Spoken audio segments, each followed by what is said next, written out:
Сәлеметсіздер ме оқушылар? Мен Абай атындағы Шығыс Қазақстан гуманитарлық колледжі негізгі орта білім беру мамандығы физика мұғалімі біліктілігінің 4-ші курс білім алушысы Айқынбек Сәлима.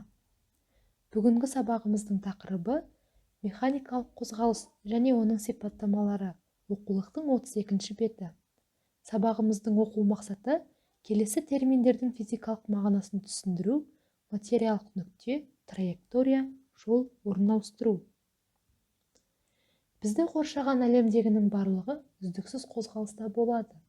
Қозғалыс материялық дүниенің ажырамас қасиеті, яғни ол табиғаттағы барлық денелерге, барлық нәрселерге, яғни бүкіл материялық дүниеге тән.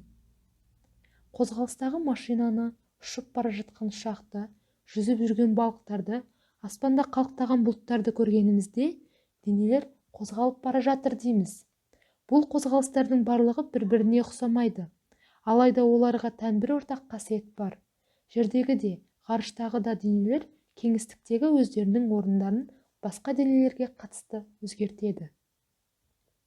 Денелердің немесе олардың бөліктерінің уақытының өтуіне қарай басқа денелермен салыстырғандағы орнының өзгеруі механикалық қозғалыс деп аталады.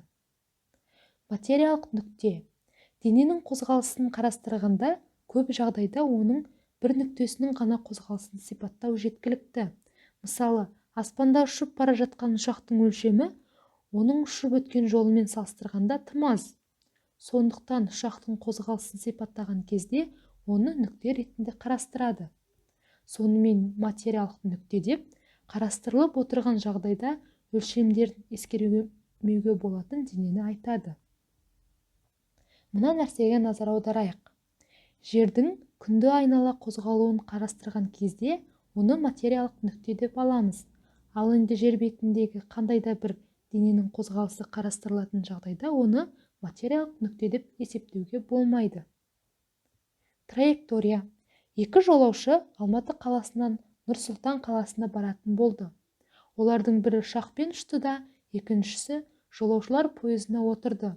Суретте көрініп тұрғандай, ұшақ түзу сызықты бойымен ұшқан болса, пойыз қисық сызық бойымен қозғалған. Ұшақ пен пойыз қозғалған сызықтар бір-бірімен сәйкес келмейді. Сонымен қозғалыс траекториясы деп материялық нүктенің өз қозғалысы барысында сызған сызығын айтады. Механикалық қозғалысты траекторияның түріне қарай түзу сызықты және қисық сызықты деп бөледі. Жол және орын ауыстыру.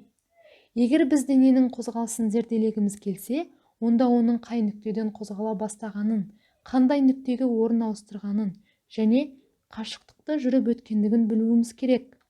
Қозғалыс нәтижесін анықтау үшін қозғалыс бағытында дененің бастапқы және соңғы орындары нүктелерінің арасындағы қашықтықты да көрсетуіміз керек. Дененің қай жерге орын ауыстырғанын анықтау үшін бір мезгілде қозғалыс бағытында осы нүктелер арасындағы қашықтықты да көрсететін физикалық шама енгізіледі. Бұл шаманы орын ауыстыру деп атайды.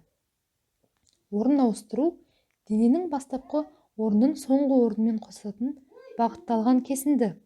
Орын ауыстыру векторлық шама болып табылады және де S әрпімен белгіленеді. Нұсқамасыз S символымен орын ауыстыру модулін белгілейді. Халықаралық бірліктер жүйесінде орын ауыстырудың өлшем бірлігі метр. Дене қозғалып өткен траекторияның ұзындығы жүрілген жол деп аталады. Жолдың орын ауыстырудан ерекшелігі сол, жол скаляр шама. Оның сандық мәні ғана болады. Жүрілген жолды да орын ауыстыру модуліндегідей S әрпімен белгілейді. Жол да метрмен өлшенеді. Егер траектория түзу сызық болса, жүрілген жол мен орын ауыстыру тең болады. Жүрілген жол S. Траекторияның ұзындығы, яғни физикалық шама. Халықаралық бірліктер жүйесінде метр негізгі бірлік. 1 километрде 1000 метр бар, 1 дециметрде 0,1 метр, 1 сантиметрде 0,100 метр, 1 миллиметрде 0,1 метр бар. Үй тапсырмасын жазып алайық.